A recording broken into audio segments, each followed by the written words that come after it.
Hello. Hi, everybody. Welcome to Tea Time again. Thank you so much for tuning in. Remember, it's your story, our conversation with a cuppa. Right, so welcome to Goals and Relationships Part 2. This is my tea party segment, and I'm joined here with these two lovely, beautiful ladies. Ladies, just feel free and introduce yourselves. Hi, my name is Desreen. And my name is Jasreen. And what do you do? I'm a stylist. I'm a stylist and I'm into fashion. I work in the fashion industry. Love that. And I'm a teaching assistant and I'm also a hairdresser. I love that, guys. So we're just going to talk about your opinions on goals and relationships, social media and young people. Okay. Right, so I want to start with you, Jasreen. Okay. There was a story you were saying and it's just, I'm really itching to hear it. If you just tell us like the backstory, what happened? Okay, so this was about 3 years ago. 4 years ago. Anyway, so I met this guy in my church and we was good friends for a very long time. You met at church? And we met at church. They met at church, guys. So obviously went through the dating period, getting to know each other. So that's the time when you see this person and you really need to know if this person could be compatible with you, if spiritually, if he's okay, if he is connected with God. Not perfection, but I need someone that fears God, that lives their life, that thinks about God every day, because that's what I do, because I didn't want any problems in my marriage. So I thought that was fine. He was fine with that. He was such a nice, calm person, reserved person, not too much, because I know I can be too much sometimes. So I needed someone that was balance. And he was just like that. And I was so happy in a relationship. Like I had no doubts at all. I had no doubts that this person was going to be my husband. So time went by and obviously marriage came up. So yeah, of course, we both wanted the same thing. And then I remember, so let me just skip to when we got engaged. So eventually he proposed to me and this was after how many years? This was, I think it was only after a year. Because I knew him for a while anyway, but obviously, so he proposed to me and I was over the moon because I was just like, God, I was marling, because I was like, God blessed me. Like I actually feel so blessed that God's given me this man, and I was like, I'm so happy. I know things are gonna go well. But I remember it's like we got engaged because we did it in my house because I said I'm not really someone that likes flashy. I don't like that stuff. I just like personal stuff. So I remember as soon as he proposed, I said we need to pray because at the end of the day, it has to be God's will. Of course, I love you a lot and you know how much you mean to me, but we still need to put everything in God's hands. So I remembered we prayed. We literally went on our knees and when we prayed, I was like, God, please bless this journey. Take control of everything that's going to happen. Like, thank you, God, for everything. And it was fine. Then, it was a week. Yes, then. Then a week later, out of the blue, it was a week after that, so the Wednesday after, I tried to call his phone. Didn't get no, response. It was just ringing, and it was hours later. His phone was off. Couldn't get through to him. So I was like, "This is strange." Because when you have a partner, you talk to them all the time, like text, call. So I didn't hear nothing from him. And then I went to bed that night. I still didn't hear nothing from him. And I was thinking, "This is weird. We're engaged, by the way. Like, come on, this is like the happiest time of my life. Yeah. What's going on?" So I was thinking something's going on. The next day, didn't hear nothing again. Friday, I didn't hear nothing again. So it was from Wednesday to Saturday, I didn't hear nothing. I was going crazy. My mind wasn't at ease because, as my sister was saying earlier, we have feelings, and the person that you love, we have feelings. Yes. We just got engaged. You're thinking, this is going to be my husband. I'm happy in love. This is the guy of my dreams. A long time. Yeah. This is just not him. So I was so bad. I just didn't know what was happening. And I remembered people at church were trying to get through to him as well. And then I heard that some girl got through to him at his workplace. I said, "So hold on. You better wait there." I was like, let me just calm. I even choked. I said, the friend at work before Jasreen. Before me. I love her. She's a sister we all do. Yes. The friend at work for Jasreen. Yes. All right. So then she called me, she's like, I spoke to him at work and he just said he's gonna call you. I said, so after this whole time, exactly, he just said he's gonna call me. So I was thinking, do you know what, please, this is too much for me. So I was waiting the whole day thinking he's gonna call me. Did he call me? No, he didn't call me. So Sunday came. So Sunday I was like, no, I have to, obviously, because we go to different branches. So he goes to the church in Brixton, I go to the church in Peckham. So that Sunday I went to church, and after the service, my mind still wasn't settled. Because still I haven't even heard his voice. I don't know where he is, and I don't know why I didn't go to his house. To be honest, he lives really far, and I was just thinking, if I haven't heard him, I don't even know if he's at home. So that day I went to his church, and everyone was like, don't worry, Jasreen, he's somewhere, I don't know what's happening. But I was just, my mind was like it was in space, and I just wasn't here. And then I was literally at church the whole day, and then his mum came to church. So she saw me, and she's Portuguese, so her English is not really that great, but I understand what she says to me. Yeah. So she was like, something's wrong with him.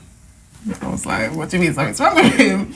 And she was like, you just need to speak to him. I said, I've been trying to contact him, but he's not getting back to me. And then she said, no, something's wrong with him, you need to speak to him. And I was like, okay, well, can you tell him that I'm ready to speak to him? And she said, all I'm saying is that he's been doing a bit too much researching about stuff. And I said, I was so confused. I'm like, okay, so is he all right? Did you do anything to him? Like, what's going on? It's like, no, he's fine, you just need to speak to him. So I didn't really understand what she was saying, because that, to me, didn't give me nothing. Research. You can research about anything. Thinking about life, researching about work, or I don't know. So then that didn't help me. So I went home frustrated again. So this was now from Wednesday to Sunday, still nothing. So I went home and I went in my kitchen. I spoke to my mum. I said, Mum, this is too much for me. She's like, don't worry, everything's gonna be okay. So I was like, okay. And then I got a call from private, and my heart was beating because I was thinking this must be him. So I said hello. Do you know, the thing is, you think from so many days I've spoken to him, what am I actually going to say to you? Because I felt like cussing him. Sorry, like I felt like cussing him. Because for all this feeling, and it's not nice. No. Yes, it was too much for me. I couldn't sleep, all that stuff.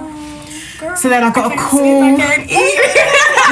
Literally, it was horrible. So then eventually I got a phone call, and he was just like, hello. And I said, can you please explain what's going on? Because I have no idea what's going on.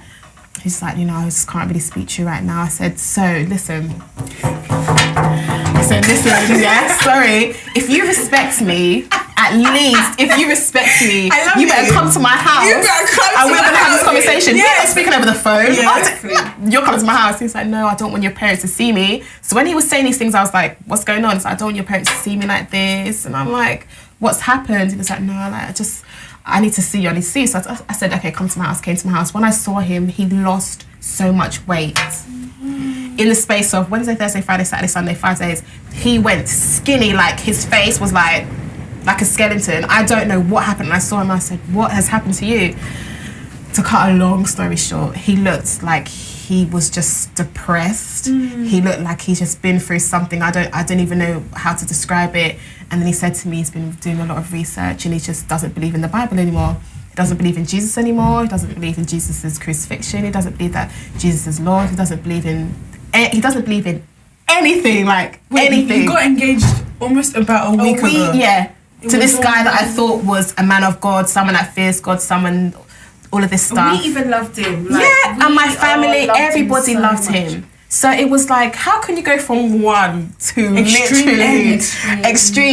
And I'm in a situation where I love this guy, but God is number one. Amen, hallelujah. I'm telling you. Preach it, girl. Yes. So I remember we went outside my house, and he was there trying to, he's like, please, you have to understand, we can still be together. I love you, but I'm just not sure about this church thing. I'm not sure about God. I said, do you know what? If you have questions that you need to figure out, let's go to church and speak to Bishop. Let's go speak to Pastor, and to maybe because I'm still trying. I'm trying because I'm always been a ride or die. I'm not just going to give up on something just because something looks difficult there. Maybe this is just a phase that he just got a bit confused. So I think you both have that in you, hearing your story and hearing her story now, pushing through. I don't like to just give up.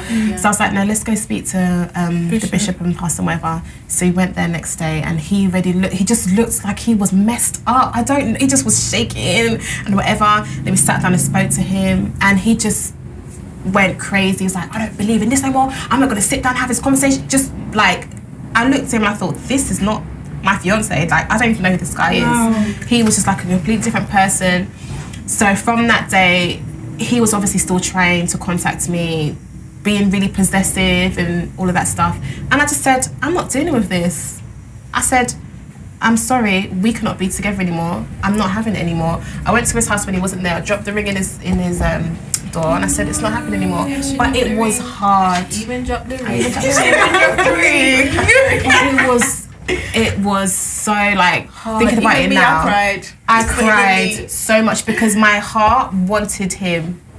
But I said, if this is happening now, imagine when we're married. If he can't be open with me now, because he could have been open with me. If there was something he was confused about, he could have said, you know what, Jasreen, I've been thinking about this and I'm not really sure. But for the fact that you allowed it to come this way. These are the two extremes. He must have been thinking, about a long time through engaging, he must have been thinking. From a long time. And the fact is that you didn't want to be honest, you didn't want to humble yourself. To me, I said, no, it's not going to work. So I had to end it, and it was horrible because I had to explain to everybody why I was engaged for 1 week. Do you know what? That is one thing in my life I don't have to do. Please, no, God, it's not going to happen to no one. Because imagine, so I come to church, everyone's like, oh, where is blah, blah, blah. Oh, imagine you showed, oh, guys, I said yes. I said yes. Everyone's about a week. Pictures. Everyone is reposting. And everyone's messaging you, congratulations, girl, we're going to come to your wedding. And then everybody, and it just literally flips. And the thing is, he just left the church. So he left, no one saw him. I'm here. I'm the one that has to go through the whole rebound of what's just happened. But you know what? I just had to go through it. And it was literally only God. Like, certain situations, I don't know how people deal with it if they don't have God, because it's so much at one time. Like, it's just left, right, centre. You wake up in the morning, you think, oh my gosh, this is actually not a dream. This is actually happening. I'm not engaged anymore. Like, so wait, hold on a second. Now that you got the ring, girl, show them. Guys, she's engaged again. How did that process? It was very, very difficult. Because you've been engaged before, so you would be scared, sort of. Even I was getting involved. I said, I need to know who he is, where he lives, everything about him. When Jasmine told me about him, I was like, no, I don't like him. No, I already know him. No, I don't. Because if I've been through a situation once and I've been burnt, girl, I'm gonna be on my toes. My eyes are gonna be put to the floor. Who are you? Where you coming from? Exactly. It was very difficult. Obviously, it took me a long time. I had to deal with myself. I had to work out things with me and make myself strong again. That when people speak about it, I'm not gonna cry anymore. I'm not gonna feel down anymore. Because every time, literally, I remember that Christmas. When I was with my family, I was going to the toilet crying. When someone would say, oh, I just cry. When everyone's just... Because it's just emotional, do you know what I mean? It was so difficult for me. But I really just had to depend on God. Literally, it was my prayers. Like, I know we all pray and stuff, but I literally had to vent every day and just pour out my heart and really ask God for his strength to help me get through this. And he really did. It wasn't easy. It was not easy. Because I got over him, but it was the thing now, how am I going to find someone else? And how am I going to know that this guy is genuine? Because I genuinely thought that this guy was. And you've known him for so long. So it's just everyone knows him. Friendship. Exactly. There was a lot of doubts in my head and all of that. And I remember I went to the first love therapy meeting that we had at our church, the first one in a long time, and I felt that everyone's eyes was looking at me like this girl is back already.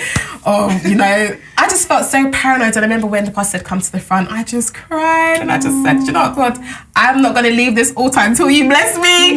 You're going to bless me one day. When you make that determination in your heart, I think your expectation meets whatever he's going to bless you with, so it just connects together. Exactly. And he just does it. Exactly. And I wasn't anxious. That's one thing. I didn't rush. I just went to these meetings to learn for myself how to become a better woman, how I can be a better wife when I get married, focused on myself, focused on my life. And then eventually this guy came again. So the person that I've known him for a very long time, since he was 19 and I was 17, so we've been friends, but he's always liked me. But you know, we just like, no. But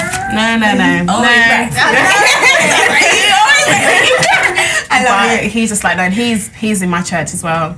But I never really saw him a lot. Because I don't really speak to the opposite sex that much. I just don't think you should really be that close to... You're too big. Yeah, I'm just like, no, because feelings will start coming from that side. And I'm just like, no, let's just avoid that.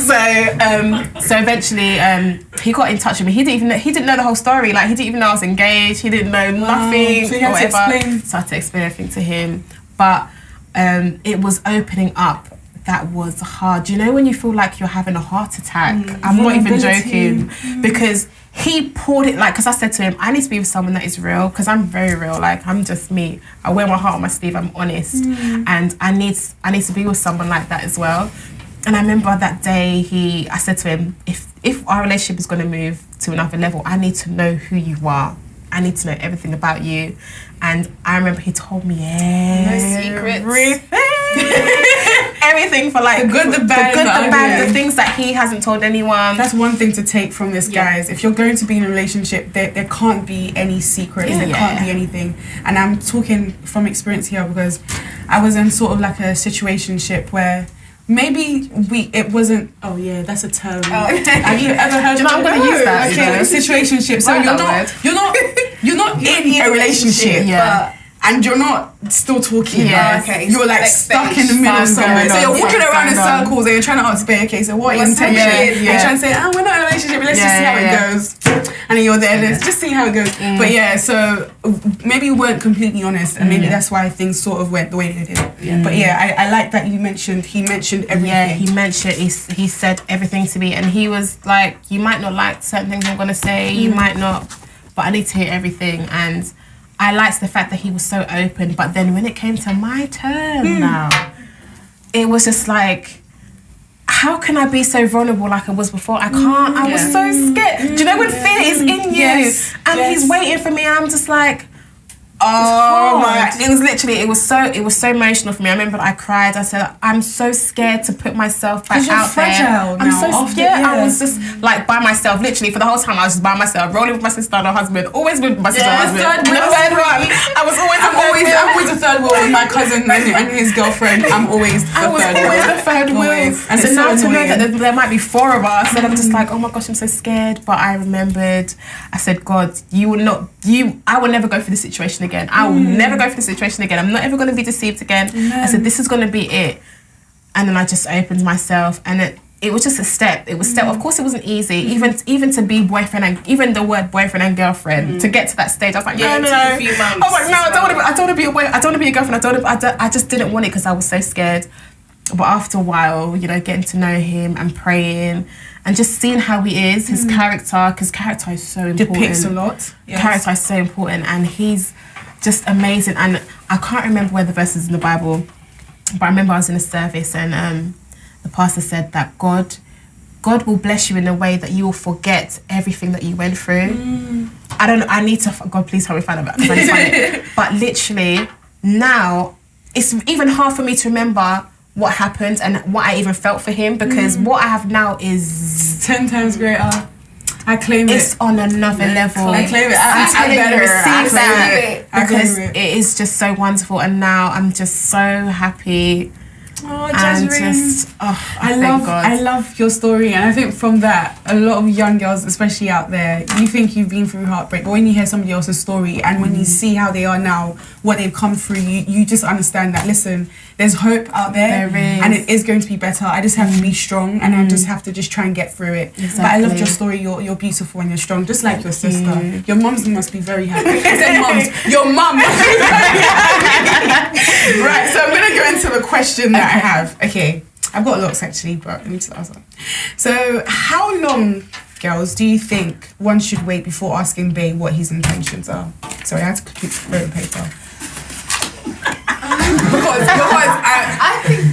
I think you need to know that from the beginning. From the get-go. But wait here, when you say beginning, are you saying like next 48 hours? Or, because I can go beginning, like in the first 2 hours? Or for me, it's first of all, it depends, because if you know the person from before, I think already you could be like, what are your intentions? Because so you've got friends friendship before, so if you're telling me you want to pass into the next zone, I need to know what your intentions are. If it's someone completely new, I feel like you do need a few months to get to know each other first, completely just as friends. See, I don't agree. Wait, just as friends, because it's not even about asking them about, it's not about just about what their intentions are. What are your intentions? Right. Because if I'm saying in the beginning before I don't even know you, what are your intentions, you don't even know what you want, you don't even know if you want to know this person. It's true. So I feel like you need to give it about 3 or 4 months just to know him first, and he can get to know you. Then you can see if you're even compatible, if you're going to match, if you even suit each other, because sometimes it's not even that the person's bad or it's just because you're just different people. So I can't be saying what's your intentions if you're not even on the same page. So I feel like a few months just to get to know first, and then when you see that you're even considering that this can go further, that's when you need to know what's your intentions. That's what I think. Okay, well, I disagree. I disagree with that, because I feel like, for me, and this is my personal opinion, I feel like if I'm going to give a guy a chance with me, even to be speaking and have my number, you do you know what? are very special. You know what? If you have my number, you're very exactly. I don't just give my number to people. I don't just be texting you every day to say hi. Why are you doing that? Do you know what I mean? You can't just be calling me. It's true. You must have some intention. We call and we text every day. We talk, but we're not in a relationship. No. What are your intentions? The thing is, I think this is for me, as I said personally. I've always had standards, always. So I feel like, first of all, if you're not going to be anything to me and you're a boy and you're not my friend, you can't be having my number. You can't be texting me. You can't be calling me just to see how I am, because that's not happening. But if I can see that he's interested, I love it. Every day. No, it's true. It's true. But then I feel like at the beginning you should, because so if you want my number, why do you want my number? If you want to take me to a date, why? Like when my partner now, when he said to me, somebody said to me, can I take you out for coffee? I said, why do you want to, like... but then, do you know what? It's like asking someone, why do you want to take me out for coffee? It's like, we just want to go for coffee. Exactly. But I said, no, stop playing. Why? What is your reason why you want to take me? Because there are intentions. And that's when I found out, okay, because he liked me and he wanted to get to know me. Okay. So I was like, all right, I'll give you a chance. But then I need to know, so if things go well, what will happen? That's what I think you could ask. That's what I think. So I don't think it's too much. Asking, how long did you wait to ask that question? Well, when I was with my partner now, so I think the day when he said to me, the day, listen, on the day,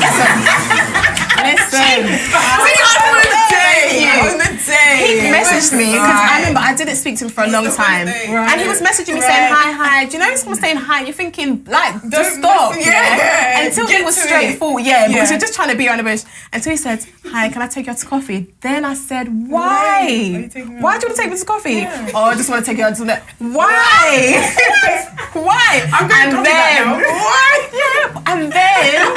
and then eventually I found out his intentions. It's because he wants something, and then I said, okay, so then I said to him, depending on how things go, what would you want from both of us? What are you expecting? And that's when he told me, and I was like, okay. And the thing is, I this is my personal opinion anyway, I think guys are intentional creatures. Of course. So if they see something... That is a strong line. Being married, I understand that, and I agree 110%. Girl, tell me more. There is an intention for everything. It could be such a small thing, just wiping the dust off this table. There's an intention. That means you didn't clean the table. Or he wants something. Or there's intention. Or you're just not doing it. You're just not doing something. So you're trying to catch your attention. The thing is, what we need to understand as well, men are completely different to us. So I would say it straight, but sometimes they just need to do it in a different way, or they need to say it in a different way, or they just don't understand the way that we understand it. So sometimes you saying that you want to know what your intentions are, in his mind is like, he might think it's too early. Yeah, it's too early. Even though it's not that he disagrees, it's just that. I say then bye then. That's me. Would you wait almost a year? For what? What, to just know where his intentions are? Never. Ever. Me, I would never do that. You know what? I was clutching there for almost a year, just chilling. I know, girl. I know. Okay. No. Listen, I always say to people, he is actually really if a guy finds you and he knows this is my woman, tomorrow I will make you my woman. Exactly. If he values you that much, he will take you. He will say, I don't want no one else to snatch this precious woman. He will not wait a year. I love these girls, guys. Can you see? Yes. He will not wait a year. Don't play yourself, okay? He ain't gonna wait. Because men are hunters. They know what they want in their career. They know what they want. They want to go and get it. For anything else, you know how they're so competitive. They want this, So when it comes to women, they know the sort of woman they want. There's some guys out there playing because they're not ready for a serious relationship. But when they want a wifey. Trust me, they know, now. and they will take you. That's why they have to get on their knees and propose because they know what they want. If they're not doing that, then maybe that's not the woman that they want to be with, or maybe they're just not ready for that. Yeah, I get that. I love that conversation, guys. One more question I'm going to ask you. This question is a bit controversial. I think that's the way you say the word. So is it disrespectful to ask your partner to get checked before sexual intercourse? No, I don't think so. no, it's not. No.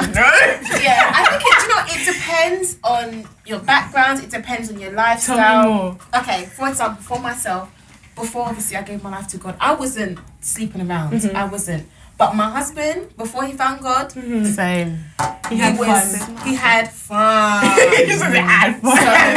I said that I wanted him to, and it was, and he didn't take offense to it because he understood that I'm not gonna have anything. So just to check myself, because it's true. Because at the end of the day, I'm gonna be with him for the rest of my life. So I don't think it's wrong.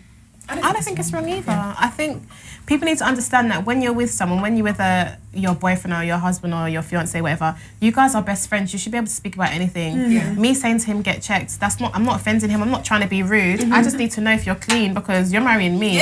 So I don't want to get married and have some surprises. Some might say It's true. Especially when they were active, because my partner, he was active before. So I'm like, if I ever got to do any of like that after I get married, that's wrong. I was here just waiting, and then no. But then doesn't the issue of trust come in? Like, why don't you trust me enough to not go and get checked before? When you're married, there's nothing that you're keeping.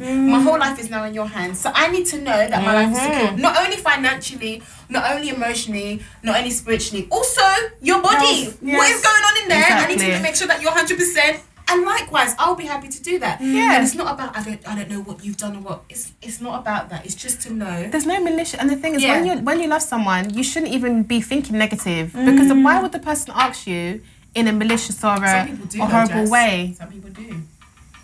In this day and age, I think we have so many different personalities. That's it. That's why it's different because there's some girls that may be like, I need to know now. Yeah, maybe it's the way that they ask, maybe as well. If they're like, no, because you did this, so I need to check. Obviously, the guy's gonna think, no, you're actually disrespecting me, like what you're trying to say. But if she's like, do you know what, sit down with him. Do you know, obviously, I know. You know, before obviously whatever, and I know you whatever, but would you mind if I don't want to offend you, but do you mind just because maybe I can feel more comfortable when I, you know, I don't have to worry about these things, and I don't see why he would have a problem after with marriage, it. you shouldn't be using any protection or anything. So I'm giving the whole of myself to you. I need to make sure I'm secure. Like, it's true. And girls, one of my last questions I was gonna ask. You know, I have so many questions for you guys. I wish I could just sit with you guys all day. Forever. I'm enjoying this conversation. I was gonna ask, what do you guys think are the influences of social media, relationships on social media on young people?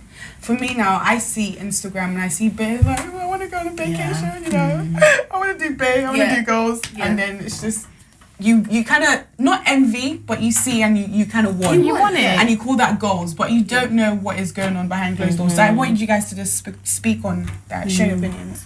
I think I would love to hear and see more real things on social media because everyone portrays their best side when there's pictures with their partners on holiday with the perfect picture or them in front of their new Range Rover or it's with them with a whole plate of food but not the food in your house. And I just feel like But not the food in your house. I have not seen a wife post a picture of on her a and table with her husband, table eating the food together. that she cooked for her husband. I have not seen that. All I've seen is restaurant, this view, this rooftop, and I feel like that's not wrong. And everyone wants that lifestyle, and there's nothing wrong with that. Gaucho, yes, 100%. Gaucho, yeah. I've never been there though. Oh, it's nice. And that was actually our first date when I was there. So he was actually quite good on the first date. He did a good job. But I just feel like there's nothing wrong with that, and obviously it's good to have that lifestyle. But I just feel like we need to start giving the real life, the real things. So people's perceptions aren't tainted. Because I'm not gonna lie, sometimes, like for example, like I said, my journey of marriage has been hard because of all the external situations. So for example, when we were struggling or when we weren't where we want to be financially, me seeing everyone on holiday, this husband buying the woman a car, this, they're going here for their anniversary, or they're doing this. I was a bit like, oh my gosh, like I'm stuck here. I'm stuck here doing nothing, and then that makes you think, and then even for a second you start thinking you're not happy with what you have, and then you think, hold up, like I'm truly happy with my marriage, and I have someone that loves me, and that someone is faithful to me, because not everyone is faithful in their marriage. Yes, and even not even marriage, relationships. In relationships, yeah. So for me, when I'm using social media, I block out. It's mainly relationship things. Personally, I just block out the things that they portray, because I feel like it just taints perception. It does. It just makes you just want that lifestyle, and that's just not what marriage is about, because that's just the good thing. The thing is, sometimes they can take a picture in the hotel, and that night they're sleeping in different beds, or they're just facing back to back. They're not chatting to each other because he went to go offend her. Do you know what I mean? Yeah, so, it's true. Jasreen, what do you I agree with what Desreen said, and one thing that I can say is, being in a relationship, do you know, as a husband, as Desreen was saying, he wants certain things from his wife. And on Facebook or Instagram or all this stuff, it just seems like all a wife does is go shopping, spend money, look good, her makeup's on point all the time, she's got the nicest weave, she's got all of this stuff. But you know, these things the husband doesn't care about. That's not real relationship goals. Relationship goals is serving your husband and living your life for your husband, pleasing him. As Desreen said, the food is so true. I've never actually seen that. Have you seen it? I've never seen stuff like that. And I think social media, because I've spoken to so many girls, are like, oh, I see you guys. They even say to me and my partner, oh, I wish I had something like you guys. I said, don't ever wish for someone else's relationship, because you don't know. Of course, I am blessed, but I've had days where we've argued. And to be honest, that's why I started my YouTube, because I want to share the real journey of marriage. Yes. So my posts won't just be Thanks of to me YouTube James for that. smiling. Exactly. No, just smiling. Below you will see it was a struggle. These 3 years have been hard, but we stuck together. But you don't. The thing is, you can put nice pictures, but put a nice thing. Do you know what I mean? For us to really understand, like the depth of a true relationship, not just. And as Desreen said, social media, these pictures are just 1 second. You know, a minute ago, someone could have got, you know, beaten up. They could have had a domestic relationship. They could have not been speaking to each other. And then the girl could have just, oh, let's take a picture. Bam, put it up, and they're smiling. But who really knows what's going on behind it? So I think people should be on social media to give positivity on their timeline or whatever. Depth. And depth. Don't worry about everyone else. Okay, because I know I like to look on my Discover page. Everyone likes to look on my page. But I don't go out and think, oh, you know, I want to be like this person. Fight to be the best that you can. Do you know what I mean? If someone is going on a great holiday, one day I'm going to go on a great holiday. Or if this person did this, one day I'm going to do that. So that's the sort of things that you have to think, not comparing yourself, or because, you know, obviously we've all gone through stuff in our life, and even when we see our friends or people get married, we should be so happy for them, not being like, oh, it's not my turn. Or be happy for them, because they're enjoying that time. One day it's gonna be your wedding you're day. You're them enjoying with you. With you, exactly. So I think it's just making things better for yourself, you know, and portraying it for yourself. Girls, give me your hands. You're just amazing. I'm dragging you. I'm dragging both of you here, and this time I'm dragging your husbands here too, because they need to be seated on this table. I absolutely loved this conversation. You guys are so real. You're so beautiful, and you are so strong. It's amazing, guys. I hope you learned something from that, from this segment. I hope you learned 1 or 2 things from these wonderful ladies. I know I did, just sitting here, and I was able to share some from you as well. I'm sure you guys probably didn't know about my situationship, but now you do. Now you do. So yeah, guys, remember, don't copy, don't contrast, just try and be the best you can be, as Jasreen said. I've got one more thing to say before we leave you here today. So we've got these lovely, pretty, they're so nice, they Go on, have a feel. So we've got the gold, we've got the silver, these lovely, lovely bags from Estelle Jewels on Instagram. Make sure you pay the page a visit. I'm sure there's a discount sale going on right now. So if you want, you go after it, okay? So nice. We're doing it for our giveaway. If you want to enter the giveaway, make sure you're subscribed to Tea Time.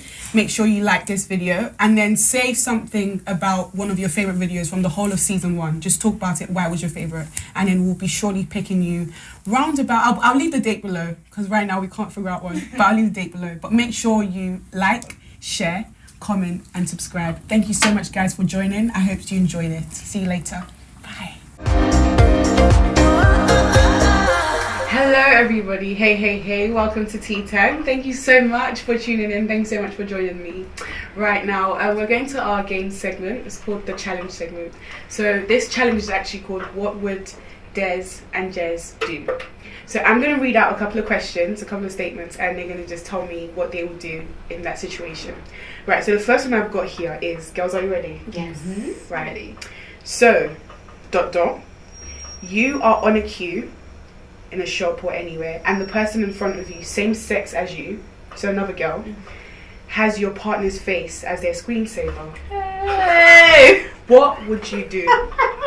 They both say, hey! So you see this girl, like, her weave's nice, her makeup's flashing, everything. She's got a point, and then you just slip her by her phone, and you see your partner's face there. What would you do? You answer that one first. Wow. If James' face was on someone else's phone, I'll be like, excuse me. Oh my gosh, he looks just like my husband. Is that James? And she says yes. Oh, are you a subscriber? Have you watched us on YouTube? Like maybe because she really likes YouTube. I'll just try and think. Maybe because she really if our response is like, no, I just really like him, then there's nothing I can say. I actually feel like I can't say anything. I'll just be like, wow. And then you go home. I just tell him. I just feel like after that. What would you say to him when you see him? There's nothing else I'll be able to say to her. But to him, I'll be like, I'll just tell him what happened, and then I'll just be like, James, are you being extra friendly with anyone? Is there anyone else? I don't know. Desreen, I don't know. You need to be a bit more tougher than that. He is her DP on the phone. No, but I'm saying that if it's because it could just be someone that just likes him. Okay, but this is what I'm saying. You've already had a conversation with the girl, so you spoke to her. But why has she got brave enough to put the picture as her wallpaper? That is really strong, very important. So that's what I'm saying. But the person already has issues to be having someone else's husband on their screen. So you saying anything to them is not going to change that illness that's inside of her mind. So it's not. So what if she says she's been seeing him? You lie. I will not believe. I'm joking. I will ask her, how come you have this? If she says because she knows him, then that'll be a different situation. I'll take her number, her email, her Facebook, and her Instagram. I'll go back home. And have my word with James and do my research. Right. And we're very good at research. Yeah, of course. What would you do, Jez? What would you do? First of all, I'll probably faint. Just fall on the floor and go, just drop the floor. And then when I come back alive, then I'll say, sorry, what happened? Who is this guy? Do you know? I know this guy, Oh yeah, his name, Oh, so how do you know him? if she was like, I've been seeing him. I don't know. But then the thing is, I can't really say much to the girl. That's what I'm saying. You can't say nothing to the girl because she's depending on what she says, then I need to go to him and say, listen, what's going on here.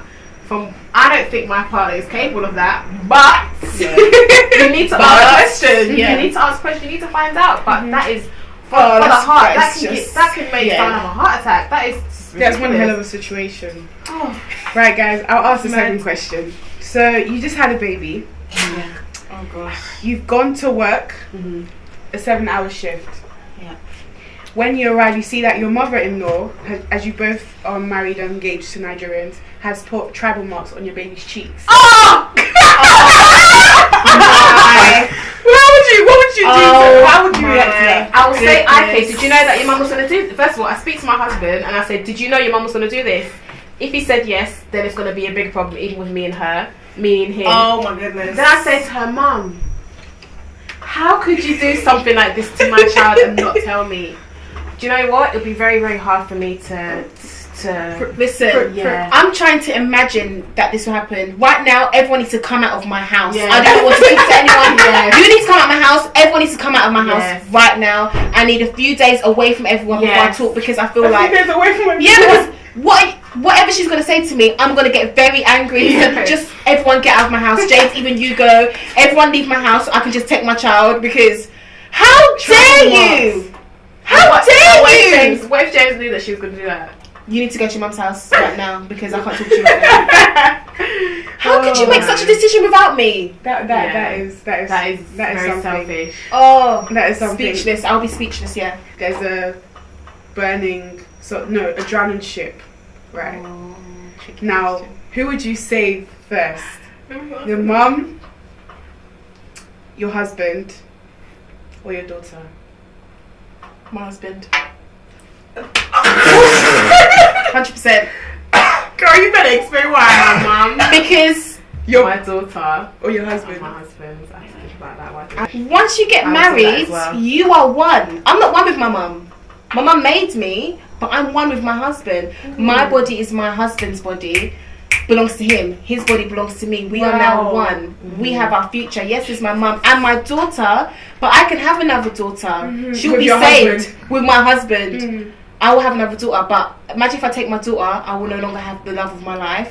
If my mum goes, obviously very painful. Definitely. She's given life to me. She's my mother, but this is now my family, my daughter and my husband. So my husband's where my life is, and once I made that commitment on the altar to live for him for life until death do us part. So when this choice to choose my mum and my husband, it has to be him because I made that vow between. You know what? I love the way you think and what you always refer back to the vows. Yeah. And that means it means it meant something when you were saying it. For you to always think about it in situations and make reference to it. Because I know people might think it is quite rational, obviously the way I've No, when you first said it, I said, girl, your mum, that's your mum. Someone asked me that before and I said the same thing and they were shocked, and I said I understand why you would have that reaction because obviously it is my mum, but I'm now my husband's wife. I'm not my mum's wife. I'm my mum's daughter. My mum still has other children, but this is my husband because if my husband dies, I have my mum and my daughter, but where's my husband? My other half. I can't live without my other half. No, man, I will be. James must be smiling now. But yeah, it would be hard. I would obviously really think, but it would be my husband. I agree with Desreen. I fully agree. Obviously, when you ask the question, your initial thought is my mum or my daughter. But it's, as Desreen said, my husband is me and I'm my husband. We are together as one. I can't live without him. That's how I have to see it. After God is your spouse. So God's not there. So then the next person is my husband. So he would be the automatic one I say. My mum has lived a long life. She's had children. She's had a great life. And I believe not that she would want me to save my husband, but she would want my happiness. If I lost my mum, if I lost my husband, I'd be lost because I've lost my other half. As I said, the vows. I think people nowadays they don't take the vows. Deep. On the it's altar, you, seriously. your husband, and God. Till death. Are you listening? Till death do us part. Through thick and through everything, you become one. So that means if one of you is missing, you're together as one. It's no longer two people like you're just dating one. You become one. So you always have to make sure you put that person first before everything. Even before your mum, your daughter, everyone else. It's God. Relatives. When you're married, it's God, your husband, then your relatives, then work, job, career. People get the mistake of it being family, parents. It's not. It's God, then your husband, then everyone else. Thank you guys so much. I loved the "What Would You Do" segment. Your reactions were epic, and I hope the camera guys, I want you to leave in the comment section below. What would you do in those three situations, and why is it that you've chosen that choice? Please read. You might be helping yourself. You might be helping somebody else. You never know who's reading the comment section below, so please read. Let's conversate, let's talk. I hope you enjoyed it, and we look forward to seeing you on the next segment. Thank you so much. Bye. Cut. Hey.